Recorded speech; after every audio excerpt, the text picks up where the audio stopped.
नमस्कार, कैसे हैं आप लोग। उम्मीद है आपने पिछली वीडियो देखी होगी और जो मैंने अभ्यास दिए थे वो किए होंगे।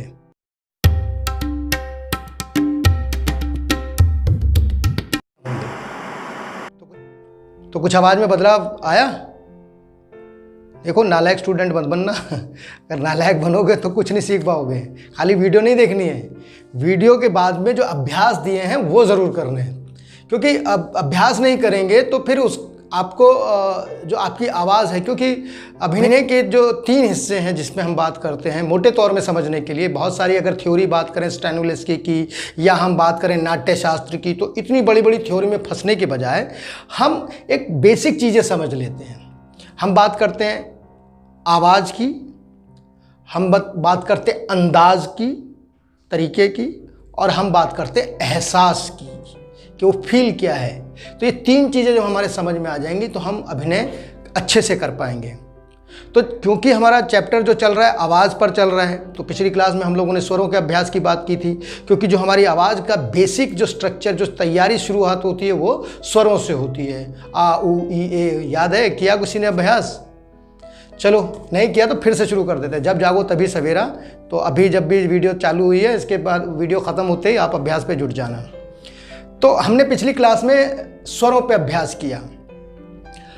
स्वर की खासियत क्या है? स्वर की जब हम बोलते हैं स्वरों को, तो उसमें हमारी जीभ का इस्तेमाल नहीं होता, हमारे दांतों का इस्तेमाल नहीं होता। अब जरा गौर कीजिए, जब आप बोल रहे हैं आ, ई, ऊ, ए, ओ, कहीं आई, कहीं जीभ का इस्तेमाल हुआ? नहीं हुआ होगा। कहीं पर आपके ओंठ चिपके? नहीं चिपके होंगे। तो स्वरों की खासियत ये है, इसीलिए हमें बेसिक समझना है। आप सोच रहे होंगे सर क्या नर्सरी केजी की बातें बता रहे हैं। हमें तो एक्टिंग करनी है, हमें तो फिल्म करनी है, हमें तो टीवी करना है, हमें तो थिएटर करना है, बड़े प्लेटफॉर्म पे जाना है। देखिए, बड़े प्लेटफॉर्म पे जाना कोई मुश्किल काम नहीं है। बाय लक आपको काम मिल भी सकता है, आपके साथ आप किसी के साथ जुड़ भी सकते हैं, आपके दोस्त भी हो सकते हैं, आपके फ्रेंड्स भी हो सकते हैं जो मीडिया में काम कर रहे हैं। लेकिन क्या आप वहाँ जाकर 1-2 काम करके लौट आएँ? आपकी आइडेंटिटी ना बने, आप पहचाने ना जाएं। आप जाएं तो सॉलिड तरीके से जाएं। थिएटर करो, चाहे फिल्म करो, चाहे टीवी करो, मेथडोलॉजी डिफरेंट है। हम उस पर चलेंगे, अभिनय के उस पार्ट पर चलेंगे, तब हम अभिनय सीखना शुरू करेंगे। लेकिन जब हमारी नींव मजबूत होगी, जब हमारा आधार मजबूत होगा, तो हम आगे काम कर सकते हैं। तो स्वरों पे बात चल रही थी, अब हम बात करते हैं व्यंजन की। अगर हम आवाज़ की बात करें तो आवाज़ में क्लियरिटी जिसे कहते हैं, प्रोजेक्शन हम बोलते हैं। प्रोजेक्शन कि आपको आवाज़ पिच कहाँ तक करनी है। मैं यहाँ से बोल रहा हूँ, आप तक आवाज़ कितनी पहुँचे। मान लीजिए आप अभी मोबाइल में देख रहे हैं, तो आपने तो ईयरफोन लगा रखा होगा ताकि आपके घर वाले परेशान ना हो। आप अगर लैपटॉप में देख रहे हैं इस वक्त में, या आपने स्मार्ट टीवी में देख रहे हैं, तो अगर दूर बैठे तो आपने अपनी उसकी आवाज़ को बढ़ा दिया होगा। तो हम इसे बोलते हैं प्रोजेक्शन। प्रोजेक्शन आपकी जो हमेशा रहेगी वो दर्शकों के हिसाब से रहेगी, आपके माइक के हिसाब से रहेगी। आपका माइक कितनी प्रोजेक्शन ले रहा है, आपका स्वर, आपका वो उस पर निर्भर करता है। तो प्रोजेक्शन पे बात करेंगे। इससे पहले हम क्योंकि क्लियरिटी जो है, आपका प्रोनाउंसिएशन है, जो आप बोल रहे हैं वो क्लियर है कि नहीं है, उसको हमें समझना पड़ेगा।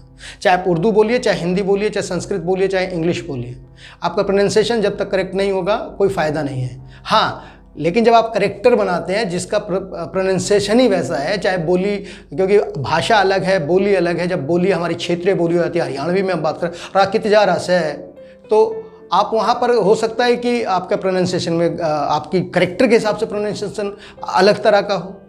तो लेकिन जब आप किसी माइथोलॉजिकल प्ले को करेंगे, तो वहाँ पर यदि देवी देवता का रोल किया, तो वहाँ पर तो आपको क्लियरिटी चाहिए, आपको स्पष्ट बोलना ही पड़ेगा। जब आप स्पष्ट बोलेंगे तब आपका लोगों को समझ आएगा।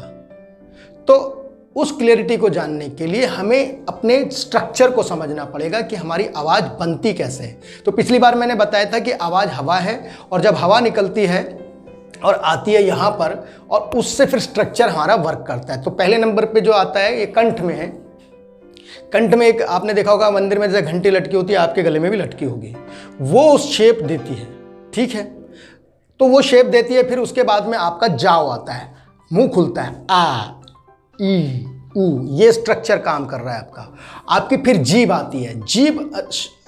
जीभ कॉन्सोनेंट बनाती है। जीभ का जो चलना है, जो मुंह में आगे की तरफ आना, जैसे हम क बोलेंगे, ख बोलेंगे, ग बोलेंगे, तो जीभ का मूवमेंट अगर आप बोलें, अपने अभी अभ्यास करिए 1 मिनट में, ठीक है, वीडियो पॉज कर लो बेशक से, और उस वक्त में अभ्यास कीजिए और बोलिए क, ख, ग, घ। तो क में जीभ चौड़ी होती है और तालू से लगती है और फिर धीरे धीरे अंदर की तरफ जाती है। अगर आप का बोल रहे हैं और ये मूवमेंट आपकी जीभ की नहीं हो रही है, तो इसका मतलब आपके प्रोनाउंसिएशन में कुछ गड़बड़ है। शा और सा, शा, ये 3 सा हैं, मतलब शा, सा, शा, शा। इन 3 सा, शा, सा में सेम ध्वनि है, थोड़ा सा फर्क है और इसमें हमेशा हम कंफ्यूज रहते हैं। हम फा और फा का अंतर नहीं समझते हैं। हम फा बोलते हैं जबकि फा बोलते हैं जो दांत से ओंठ जुड़ रहे हैं, जबकि प्रोनाउंसिएशन हिंदी में फा है। फा मतलब ओंठ चिपकेंगे आपके। तो पा, फा, बा, भा, मा। तो हम अगर बांटना चाहें इनको तो का वर्ग, ठीक है, उसमें का, खा, गा, घा, घा, फिर ता, था, दा, ता वर्ग, ठीक है, फिर टा वर्ग, फिर चा वर्ग, ये इस तरह से वर्ग हैं। तो क की बात करें तो का में जीभ का इस्तेमाल है, का, खा, गा, गा, घा, फिर ना, ता, था, दा, दा, धा। अब जीभ और दांत का है इस्तेमाल, जीभ और दांत का इस्तेमाल ता में। अब जीभ का मूवमेंट है सिर्फ, और ये मूवमेंट कैसे चलता है आपका, सांस का मूवमेंट अंदर की तरफ जाएगा। गौर कीजिए, आपकी जो धमक है वो बढ़ती चली जाएगी। जैसे ता बोल रहे हैं हम, तो ता में जीभ और दांत मिल रहे हैं, ता, था, दा, ध, तो धा में अंदर की तरफ चला गया, देख धमक पैदा होती है। सेम आगे बढ़ेंगे, च वर्ग में जाएंगे तो च, तालू से थोड़ा सा ऊपर जीभ लगेगी चौड़ी होकर, च, छ, ज, झ, तो वो धमक पैदा होगी। तो ऐसे ही टा, टा में जीभ मुड़ती है अंदर की तरफ, आप मोड़ के बोलेंगे टा, ठ, ड, ढ, सेम मूवमेंट है, बाहर से अंदर की तरफ एक पैटर्न है। अगर गौर करेंगे तो एक पैटर्न है, जीभ का स्थान है, दांत पे है, तालू पे, तालू और दांत के मध्य है, ये एक पैटर्न है। पा वर्ग है इसमें, पा, फा, बा, भा। तो इसमें सांस का, अब ये ओंठों से बनने वाला है, तो प, फ, ब, भ, म। अब म जब बोल रहे हैं हम तो ओंठ भी चिपक रहे हैं और अनुनासिक आ रहा है, ये नाक से भी स्वर आ रहा है इसमें, तो नाक से भी आवाज आ रही है। तो जब हम बोल रहे हैं पा, फा, तो थ्रो मार रहे हैं, फा में ओंठ चिपका के फा, भा, बा, भा। पा में थ्रो नहीं है, पा, फा में थ्रो है, बा में थ्रो नहीं है, भा में थ्रो है। ये हल्की हल्की सी चीज़ें हैं, छोटी छोटी हैं, अभ्यास करने हमें। और टा वर्ग में चले जाएंगे, जैसे मैंने बताया, तो टा वर्ग में भी सेम है, एंड में आपको थ्रो मारना ही पड़ता है। और आगे हम अब ये सोच रहे हैं आप कि भाई ये आपने बता दिया, लेकिन कैसे ये सारी चीज़ें हों। तो आप जिम जाते हैं, बॉडी बनाते होंगे, बॉडी बनाने के लिए बाइसेप बनाने के लिए आप डंबल वगैरह करते होंगे ऐसे करके, है ना, ठीक है, उसकी एक्सरसाइज है, ठीक है। आपको चेस्ट बनानी है, उसके लिए अलग एक्सरसाइज है। तो एक्टर को भाई अपनी आवाज़ को बेहतरीन बनाना है तो उसके लिए भी अभ्यास करना पड़ेगा। क्लैरिटी कैसे आएगी, तो किन चीज़ों का इस्तेमाल मैंने बताया, जाव का इस्तेमाल बताया मैंने आपको, ओंठों का इस्तेमाल बताया मैंने आपको, ठीक है, आपको मैंने बताया जीभ का इस्तेमाल। अब जीभ की एक्सरसाइज सुनिए, चलो मैं बता देता हूँ आपको जीभ की एक्सरसाइज कैसे होती है, जाव की एक्सरसाइज कैसे होती है, और आपके होंठों की एक्सरसाइज कैसे होती है। तो जब आप, हमने अभी पहले आ, ई, उ, ए, ओ किया था, ठीक है, तो पहले हमने लेंथ में किया था, अब हम उसको मिक्स कर देंगे। तो कैसे करेंगे, आई, उ, ए, ओ, आई, उ, ए, ओ, आई, उ, ए, ओ, ठीक है।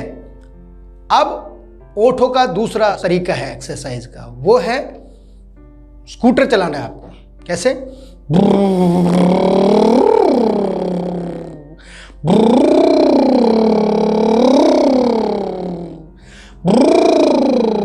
बचपन में खेले होगे ना, अब कभी सोचा नहीं होगा एक्सरसाइज है ये, दिस इज द एक्सरसाइज।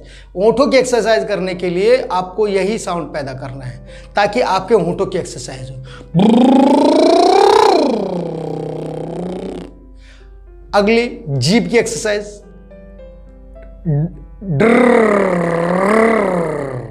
आपको जीभ तालू में चिपकानी है और साउंड क्रिएट करना है। अब जीभ को मूवमेंट भी कराना है आपको, अंदर बाहर। ठीक है, तो दो एक्सरसाइज हमने बताई। पहली बताई ये एक्सरसाइज, दूसरी लग रहा है बच्चे जैसा लेकिन बहुत सीरियस काम है ये। अगर आप अपने आप को सीरियस लेते हैं, अपनी आवाज को सीरियस लेते हैं तो आपको ये करनी पड़ेगी, क्योंकि आपको अपनी नींव मजबूत बनानी है, अपना नाम करना है, आपकी आवाज आइडेंटिफाइड हो, आपके शब्द स्पष्ट समझ में आए। It is not relate to only acting. If you are in life, आप अपनी जिंदगी में हैं तो आपके शब्द महत्वपूर्ण हैं। जो आप बोल रहे हैं लोग आपकी बात को सुने, समझें। और जब तक आपकी आवाज में क्लियरिटी नहीं होगी, आप इंटरव्यू देने जाएंगे, आपकी आवाज स्पष्ट नहीं है तो फिर लोग नहीं सुनेंगे। अच्छा वक्ता होना बहुत अच्छी बात है, जिसके लिए आपकी आवाज का स्पष्ट होना भी जरूरी है। तो मैंने दो एक्सरसाइज बता दी हैं। अब हम टंग की एक एक्सरसाइज और बताते हैं। ठीक है, आपको क्या करना है, ब्रीद इन करना है। ब्रीद इन ब्रीद आउट सिखाया था, याद होगा। ब्रीद इन, ठीक है। अब ब्रीद इन ब्रीद आउट करते हुए आपको एक चीज इसमें ऐड करनी है। ब्रीद इन करना है, ब्रीद आउट करते हुए जीभ को बाहर निकालना है। मैं इसको कमर पे रख लेता हूं हाथ को, और ब्रीद इन करना है,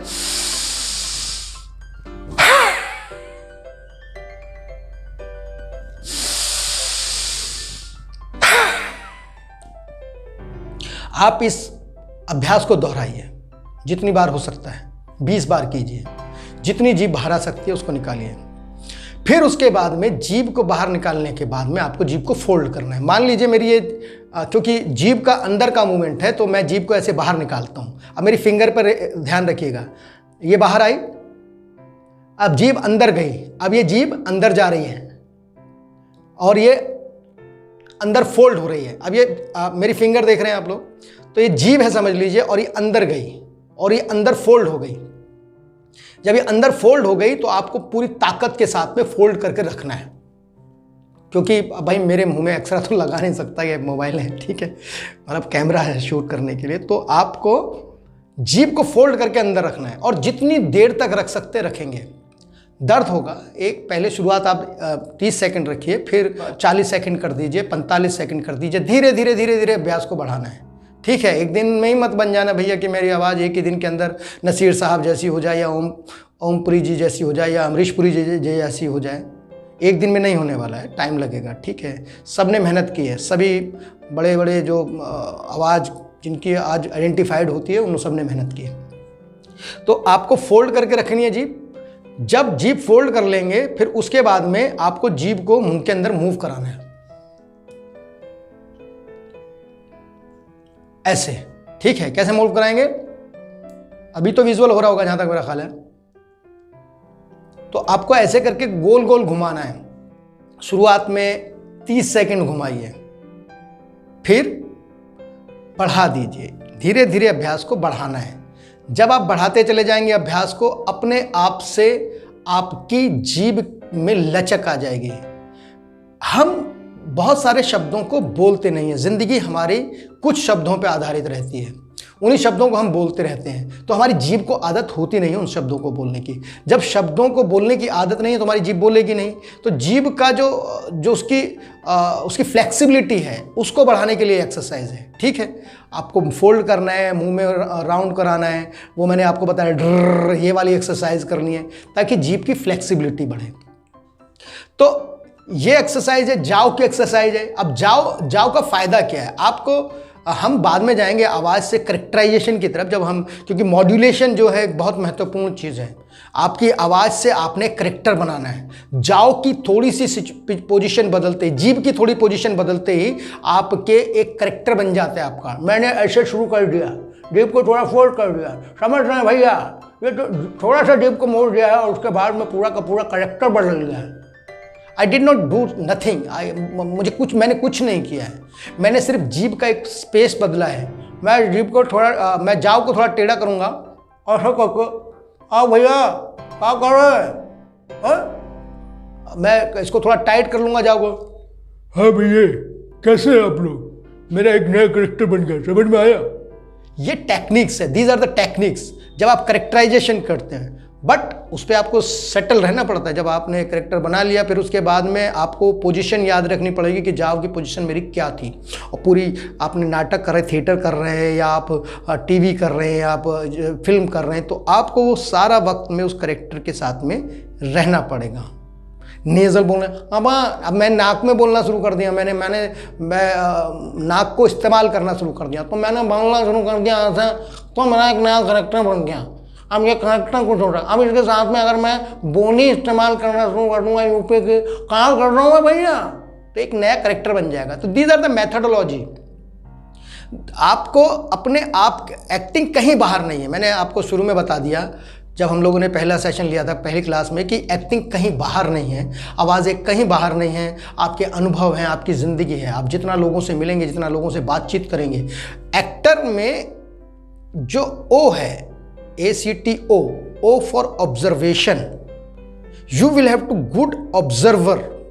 आप जहाँ रोड पे चल रहे हैं, जो ध्वनियाँ आ रही हैं आपके कानों में, जो लोग बातचीत कर रहे हैं वो कैसे कर रहे हैं, उनकी आवाज़ क्या है, उनका टेक्सचर क्या है, आपकी आवाज़ का, आपकी खुद की आवाज़ का टेक्सचर क्या है, आपकी हंस की आवाज़ है, आपकी क्लियर आवाज़ है, कैसी है। मेरी आवाज़ हंस की है, हल्की सी खरखराहट है आवाज़ में। हर किसी की आवाज़ का टेक्सचर अलग है। आपको अपनी आवाज़ को, टेक्सचर को समझना पड़ेगा। ब्रीथ आउट करते हुए कईयों की आवाज़ अलग है। अशोक कुमार जी की, शक्ति कपूर जी की, इनकी आवाज़ अलग है, इनकी भी हल्की सी हंसकी है।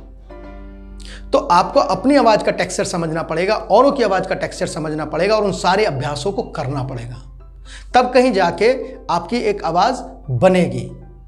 तो आज हम लोग, मैं अगली क्लास में फिर आपसे इस विषय पे बात करूंगा। आज हम इस क्लास को यहीं ख़त्म करेंगे, और उम्मीद है कि आपको पिछली जो मैंने स्वरों का अभ्यास दिया था वो, और आज मैंने जो एक्सरसाइज बताई है, एक बार रिवाइज करा देता हूं मैं आपको। पहली एक्सरसाइज क्या बताई थी, याद है कुछ? लिप्स की, ठीक। दूसरी तीसरी जीभ की, ब्रीद इन करके। चौथी भी जीभ की है, जीभ आउट करनी है ऐसे, फिर अंदर जाके फोल्ड करनी है, ठीक है। और एक एक्सरसाइज और बताई थी मैंने, जो आपका जाओ की एक्सरसाइज है, आई ओ ए ओ आई ओ ए ओ आई, ये एक्सरसाइज है। तो उम्मीद है आप पिछली स्वरों का अभ्यास भी करेंगे, ब्रीद इन ब्रीद आउट का भी अभ्यास करेंगे, आज की क्लास का जो मैंने आपको अभ्यास दिया है वो करेंगे। और अगर अभी से करना शुरू कर देंगे तो मैं गारंटी दे रहा हूँ, और आप भी गारंटी ले लेंगे इस चीज़ की, और आपके परिवार वाले भी इस बात को महसूस करेंगे कि आपके आवाज़ में बदलाव है। अगली क्लास में हम लोग करेंगे बातचीत। प्रोनाउंसिएशन का जब हमारा आगा आता है, तो शब्द, जब हम शब्दों पे बात करते हैं, तो फिर हम किस तरीके से शब्दों पे घात देते हैं, किसी एक वर्ड को कैसे इंपॉर्टेंट बताते हैं। हैबिचुअल हो जाते हैं उसके बाद अलग बात है, लेकिन एक प्रैक्टिस कैसे होती है उस चीज़ की, उस पर हम बात करेंगे।